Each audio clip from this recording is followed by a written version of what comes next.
All right, good morning. This is Mrs. B here, and today is April 19th, 2020, and my quote du jour is one of my favorite ones by Maya Angelou, and it's, "I've learned that people will forget what you said, people will forget what you did, but people will never forget how you made them feel." So that's very true.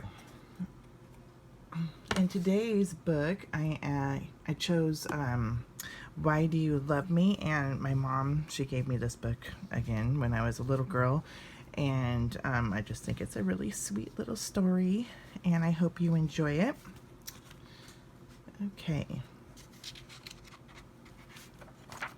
It is by Mabel Watts and illustrated by Katherine Sampson, and this is a Western Publishing Company ink book.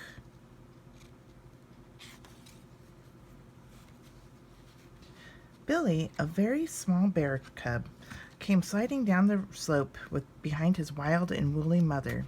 "Why do you love me?" he asked when they got to the bottom. "Because you are you," his mother said. "That's why." Billy hopped over a rabbit hole. "Am I a good bear?" he asked.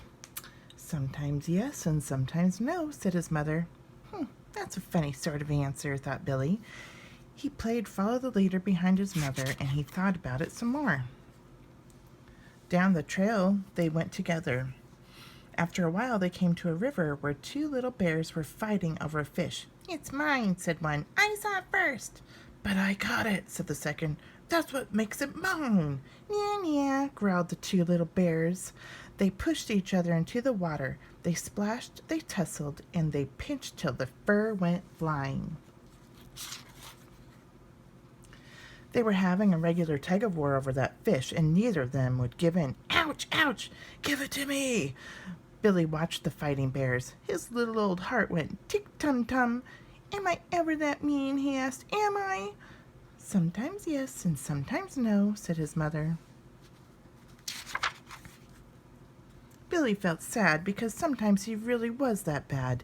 He followed his mother through the flowers and ferns, and after a while they came to a place where three little bears were picking salmon berries, which are really yummy, by the way. So if you ever go towards the coast of Washington, they are there. Anyways, yeah, at my old place in Moclips, we have some there.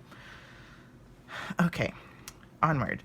"We will need some berries for supper," their mother had said, and she had given each of those little bears a basket lined with ferns. But the three little bears were not putting any salmon berries in their baskets. They were eating them up just as fast as they could pick them. "Mother can pick the berries for supper," they said. They played a game of tag, and everyone took a turn being it. They all turned somersaults the way little bears do in the summertime. They played and they ate, and they did not pick any salmon berries for supper. Uh-oh. Billy watched the lazy bears. "Am I ever like that?" he asked. "Sometimes yes and sometimes no," said his mother.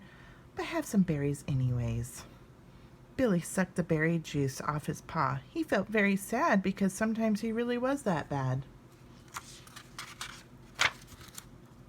He followed his mother past the totem poles. After a while they came to a forest where four little bears were hiding themselves away from a big hollow log. And if you want to learn more about totem poles, go ahead and search them on Google. They're from the Pacific Northwest, and they're beautiful, and they have a lot of meaning to them. All right. They were hiding from their mothers because they didn't want to have the burrs combed out of their fur. Come out, wherever you are," cried their mothers.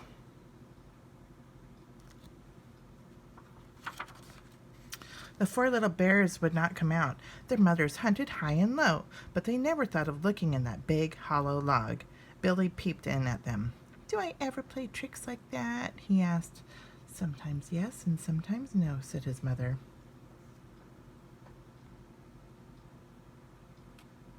Billy was like that sometimes, he knew, and he felt simply terrible. He followed his mother past some little Native American boys. By and by they came to a place where 5 little bears sat high in a honey tree. They were sharing their honey. One pawful for you, one pawful for me, they said, and they were nice and sticky. They were sticky and nice. Everyone got a pawful of honey. They were 5 of a sort and very polite. Sweet little bears. Billy watched the sharing bears. Am I ever that good? He asked. Am I? Sometimes no, said his mother, but mostly yes. I guess I'm a sometimes bear, said Billy. You are my little bear, said his wild and woolly mother, and I love you very much. She gave him a big furry hug. She hugged him so hard that he felt sort of wobbly. Oops, sorry about that. Billy picked his mother a bluebell.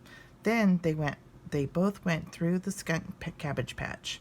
Every little bear should go bear watching, said Billy. It really helps. And after that, Billy behaved a great deal better, sometimes. And there is the end of that. I hope you enjoyed that book. You guys take care. Talk to you later. Bye-bye.